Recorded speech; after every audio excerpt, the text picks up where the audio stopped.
There's no feeling more intense than starting over. If you deleted your homework the day before it was due, as I have, or if you left your wallet at home and you have to go back after spending an hour in the commute. If you won some money at the casino and then put all your winnings on red but it came up black. If you got your best shirt dry cleaned before a wedding and then immediately dropped food on it. If you won an argument with a friend and then later discovered that they just returned to their original view. Starting over is harder than starting up. If you're not ready for that, like if you've already had a bad day, then what you're about to go through might be too much. Feel free to go away and come back. I'll be here. Alright, thanks for coming with me on this trip. I'll understand if you have to take a break at any point. Just find a safe place to stop and quit the game. Don't worry, I'll save your progress, always, even your mistakes. This game is a homage to a free game that came out in 2002, titled Sexy Hiking. The author of that game was Jazuo, a mysterious Czech designer who was known at the time as the father of B games. And B games are rough assemblages of found objects. Designers slap them together very quickly and freely, and they're often too rough and unfriendly to gain much of a following. They're built more for the joy of building them than as polished products. In a certain way, Sexy Hiking is the perfect embodiment of a B game. It's built almost entirely out of found and recycled parts, and it's one of the most unusual and unfriendly games of its time. In it, your task is simply to drag yourself up a mountain with a hammer. And that act of climbing, in the digital world or in real life, has certain essential properties that give the game its flavor. No amount of forward progress is guaranteed. Some cliffs are too sheer or too slippery. And the player is constantly, unremittingly in danger of falling and losing everything. Anyway, when you start Sexy Hiking, you're standing next to this dead tree that blocks the way to the entire rest of the game. It might take you an hour to get over that tree, and a lot of people never got past it. You prod and you poke at it, exploring the limits of your reach and your strength, trying to find a way up and over. And there's a sense of truth in that lack of compromise. Most obstacles in video game worlds are fake. You can be completely confident in your ability to get through them once you have the correct method or the correct equipment or just by spending enough time. In that sense, every pixelated obstacle in Sexy Hiking is real. The obstacles in Sexy Hiking are unyielding, and that makes the game uniquely frustrating. But I'm not sure Jazuo intended to make a frustrating game. The frustration is just essential to the act of climbing, and it's authentic to the process of building a game about climbing. A funny thing happened to me as I was building this mountain. I'd have an idea for a new obstacle, and I'd build it, test it, and it would usually turn out to be unreasonably hard. But I couldn't bring myself to make it easier. It already felt like my inability to get past the new obstacle was my fault as a player rather than as a builder. Imaginary mountains build themselves from our efforts to climb them, and it's our repeated attempts to reach the summit that turns those mountains into something real. When you're building a video game world, you're building with ideas, and that can be like working with quickset cement. You mold your ideas into a certain shape that can be played with, and in the process of playing with them, they begin to harden and set until they're immutable, like rock. And at that point, you can't change the world. Not without breaking it into pieces and starting fresh with new ideas. For years now, people have been predicting that games would soon be made out of prefabricated objects, bought in a store and assembled into a world. And for the most part, that hasn't happened, because the objects in the stores are trash. I don't mean they look bad or that they're badly made, although a lot of them are. I mean they're trash in the way that food becomes trash as soon as you put it in the sink. Things are made to be consumed and used in a certain context, and once the moment is gone, they transform into garbage. In the context of technology, those moments pass by in seconds. Over time, we've poured more and more refuse into this vast digital landfill that we call the internet. It now vastly outnumbers and outweighs the things that are fresh and untainted and unused. When everything around us is cultural trash, trash becomes the new medium, the lingua franca of the digital age. And you can build culture out of trash, but only trash culture.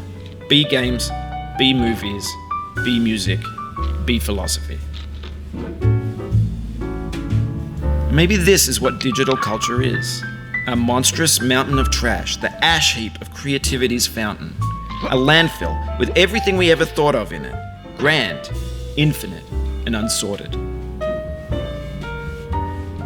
There's 3D models of breakfast, Gen X's fanfic novels, scan magazines, green screen Shia LaBeouf, banned snuff scenes on LiveLeak. Facebook's got lifelike bots with unbranded adverts and candid shots of Kanye and Taylor Swift mashups, car crash epic failed GIFs, Russian dashcam vids, discussions of McRibs, discarded, forgotten, unrecycled, muddled, rotten, untitled. Everything's fresh for about 6 seconds, until some newer thing beckons, and we hit refresh. And there's years of persevering, disappearing into the pile, out of style, out of sight. In this context, it's tempting to make friendly content that's gentle, that lets you churn through it but not earn it. Why make something demanding if it just gets piled up in the landfill, filed in with the bland things? When games were new, they wanted a lot from you. Daunting you, taunting you, resetting and delaying you. Players played stoically. Now everyone's turned off by that. They want to burn through it quickly, a quick fix for the fickle, some tricks for the clicks of the feckless. But that's not you, you're an acrobat. You could swallow a baseball bat. Now I know, most likely you're watching this on YouTube or Twitch, while some dude with 10 million views does it for you. Like a baby bird being fed chewed up food. That's culture too. But on the off chance that you're playing this, what I'm saying is, trash is disposable, but maybe it doesn't have to be approachable. What's the feeling like? Are you stressed? I guess you don't hate it if you got this far. Feeling frustrated? It's underrated. An orange is sweet, juicy fruit locked inside a bitter peel. That's not how I feel about a challenge. I only want the bitterness. It's coffee. It's grapefruit. It's licorice. It feels like we're closer now. Composer and climber, designer and user. You could have refused, but you didn't. There was something in you that was hidden, that chose to continue. It means a lot to me that you've come this far, endured this much. Every wisecrack, every insensitivity, every setback you've forgiven me is a kingly gift that you've given me. We have the same taste, you and I. It's not ambition, it's ambition's opposite. An obdurate mission to taste defeat. You'll feel bad if you win, so I put this snake in for you.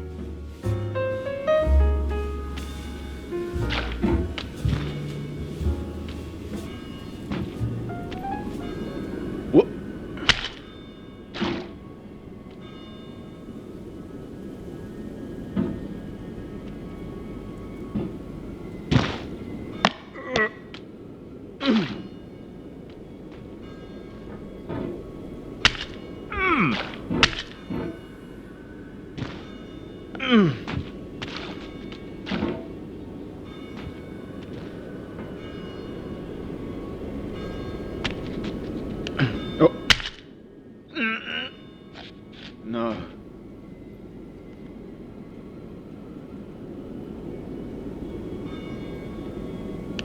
What?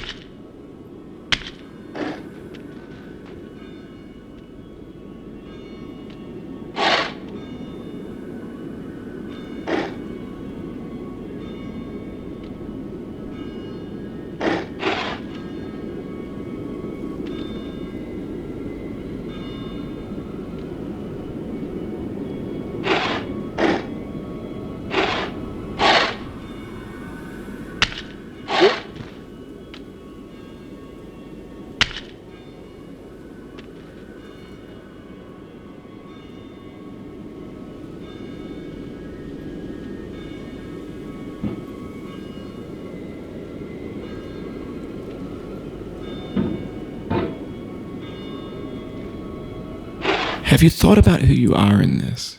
Are you the man in the pot, Diogenes? Are you his hand? Are you the top of his hammer? I think not. Where your hand moves, the hammer may not follow, nor the man, nor the man's hand.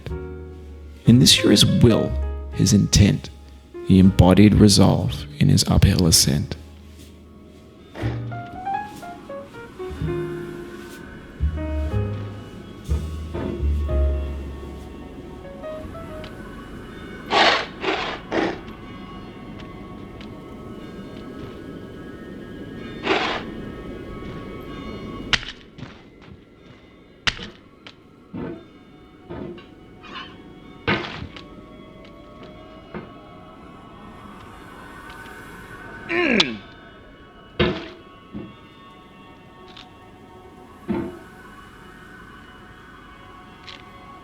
Now, you've conquered the ice cliff, the platforms, the church, and the rectory, the living room and the factory, the playground, the construction site, the granite rocks, and the lakeside. You've learned to hike.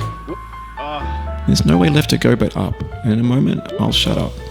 But let me say, I'm glad you came. I dedicate this game to you, the one who came this far. I give it to you with all my love.